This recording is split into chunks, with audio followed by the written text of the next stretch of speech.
Now we're going to move into our third panel. And we said we'd get to young women empowerment, and this last panel will do just that. So we're going to hear how the national chapters are working on supporting young women in agri-food systems. But with that, I'm going to invite Marlene Bachmeier, World Food Forum. Let's give her a hand as she comes up. World Food Forum Youth Policy Board member for the thematic area on young women's empowerment to moderate this next panel. And we're also going to welcome to the stage the National Youth Chapter representatives from Egypt, Ghana, Italy, and Peru. You can head on up now. Give them a loud round of applause. More loud. Amazing. Welcome to the stage. And with that, we'll leave the panel to you. Thank you so much. And thank you so much. And good evening, everyone. It's amazing that you're still here despite the late hour. And I hope you still have some energy left because you're going to hear an amazing panel. And with that, I'm going to introduce to you our speakers for today. First, we have Miriam Abdelhedi from the Egypt National Chapter. Then we have with us Noram Kali from the Italian National Chapter. Isabella Chaquadana from the Peru National Chapter. And Alberta Nana Akyaa Akosa from the Ghana Chapter.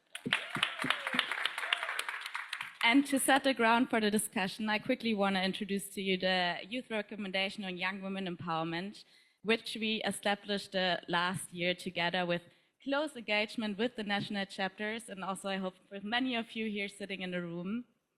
And this has been like a real engagement to reflect the realities of young women on the ground. And we worked hand in hand with the national chapters to see like how can actually the policies be implemented on the ground. And that's exactly what's going to be showcased in this panel discussion.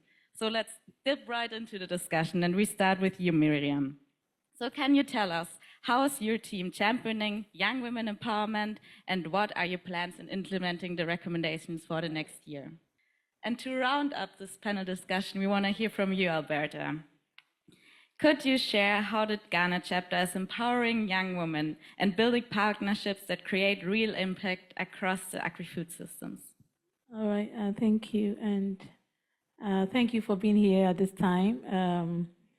It demonstrates that indeed women are the heartbeats of our agri-food systems, and that if we are given a seat at the table, we can contribute immensely to transforming the agri-food system.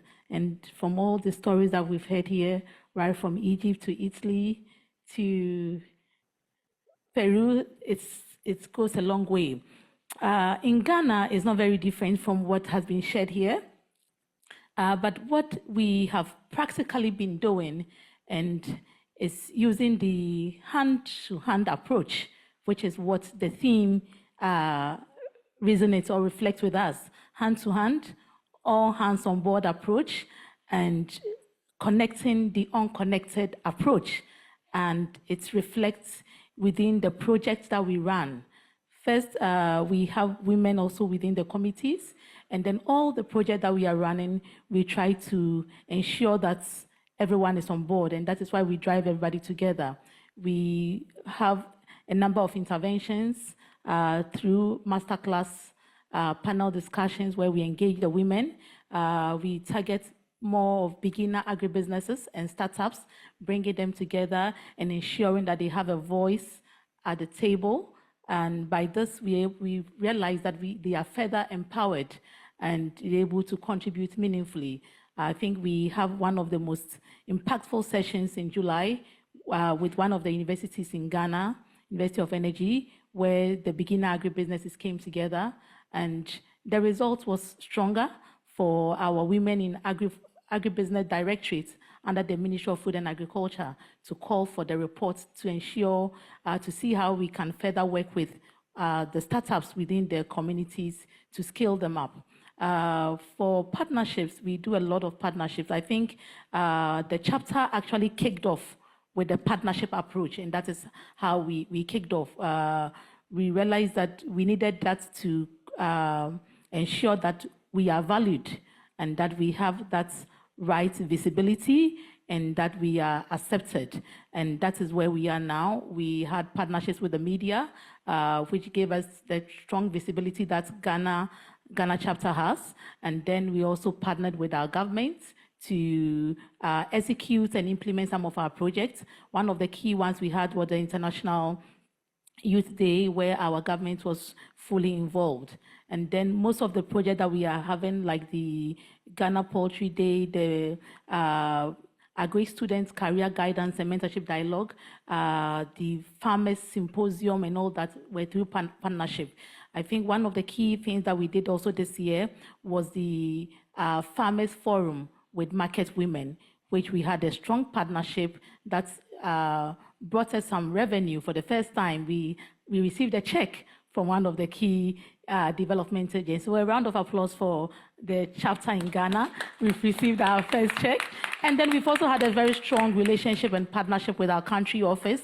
It's been amazing. We just had a fisheries and aquaculture event in one of the regions. So it goes a long way to demonstrate that if we are committed to it, and then if we look at the gaps within this sector, and then try to identify what can work, especially for women, and advancing women, empowering them, we will be able to deliver. Thank you.